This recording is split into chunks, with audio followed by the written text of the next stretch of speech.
Now, we are subject to the dictatorship of the European Union regarding about cars, the pushing EVs, banning Euro 5 cars from the 1st October. Many regions of the north of Italy, they're already considering it already, banning it. And there are people so desperate to get rid of their cars which are 10 years old, which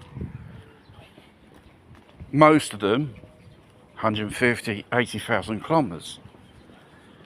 Cars in good nick thrown away to the scrap heap in fear these cars cannot run on the road. Mind you, there is a way around it. Alternative fuel, or make it dual fuel. You can make it hybrid, liquid methane gas, or liquid gas, which is known as GPL here in Italy. And you can get around that so-called ban because these vehicles are allowed what I call ZTELs here in Italy. You know, those zones are limited to traffic whatsoever. It may cost €2,000. You can save your car and it can run for 10 years until something alternative doesn't come on the market. Sincerely speaking, the cars which they produce today are expensive, inefficient, they have problems, and they do not last that long. Because it's a whole lobby and big interest behind it. EVs, they're trying to relaunch it again through Stellantis, that guy Elken, who called him bloody hell he is, says, well, don't we make K cars, small electric cars? Wow, the Fit's been doing it for years. You want to reinvent it again? Wow, he has discovered hot water, hasn't he?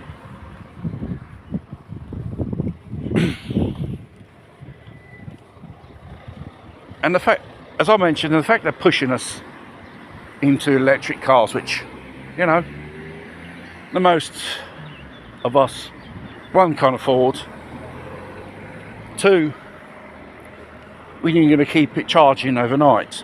Then afterwards you've got this fabulous idea of Stellantis of battery swap in Madrid. The thing is, not all models are compatible with that type of battery pack. The bigger cars obviously require more high capacity units.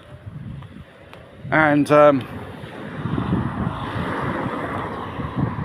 who purchase electric cars in the future if this takes off, which it won't, because it's a huge cost.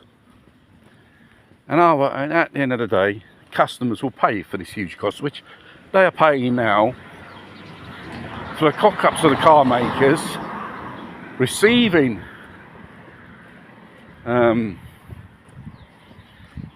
state subsidies from the respective governments, and then afterwards they want to flog these cars to the punters, which sincerely no one wants to buy. It's a long list of reasons against not purchasing an electric car. Probably can get away with a hybrid for time being, and alternative dual fuels, which on the consumptions cost you a lot less, and it repays itself in time. Mind you, the homologation for these vehicles is about 10 years. So if you've got an old banger and you want to keep it, you can invest in that. And you can save your car from the scrapyard. Or there's a hybrid kit which you convert, which I don't think the homologation doesn't expire. You have to change the battery at its duty cycle.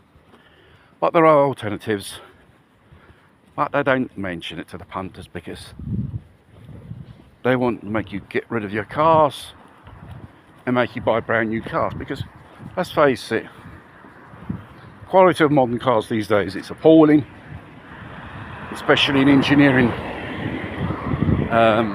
which goes into these products, is absolutely appalling.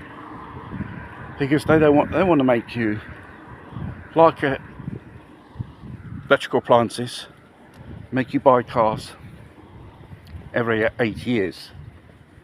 That's why they impose probably limit. Every 10 years, the car which is 10 years old have to do an MOT every year.